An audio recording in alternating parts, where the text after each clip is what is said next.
नमस्कार, मी प्रतीक्षा, DNA मराठीमध्ये आपलं स्वागत.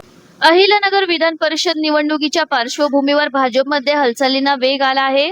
राहुरी नगर परिषदेचे विद्यमान नगराध्यक्ष सत्यजित कदम यांच्यासाठी त्यांच्या पत्नी प्रीती कदम यांनी विधान परिषदेसाठी उमेदवारी अर्ज घेतला. माजी आमदार चंद्रशेखर कदम यांच्या सुना असलेल्या प्रीती कदम यांच्या परिवाराने अनेक वर्ष भाजपात काम करत आहे. गेली 10 ते 12 वर्ष आम्ही थांबत आहोत. पक्ष सांगेल ते काम आम्ही प्रामाणिकपणे करत असल्याचे सांगितले.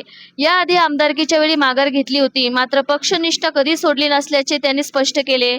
भाजपचा पहिला आमदार म्हणून कदम कुटुंबाची ओळख असल्याचं सांगत यावेळी पक्ष नेतृत्व आमचा निश्चित विचार करेल अशी अपेक्षा त्यांनी व्यक्त केली.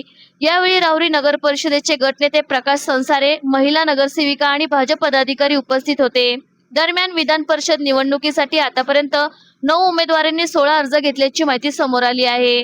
भारतीय जनता पार्टीची अहिल्यानगरमध्ये म्हटली गेली तर सगळ्यात जुनं भारतीय जनता पार्टीचं खोड म्हटलं जातं म्हणजे कदम घराणं.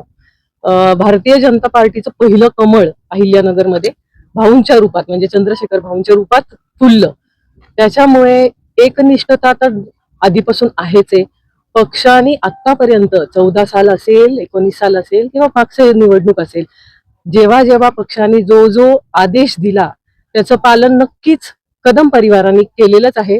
आणि मला खात्री आहे ह्या वेळेला पक्ष जसा मागच्या वेळेला त्यांनी थांबायला लावलं होतं आणि ह्या वेळेला नक्की काम आहेच आहे. त्याच्यामुळे पक्ष नक्की विचार करून ह्या वेळेची उमेदवारी दादांना देईल.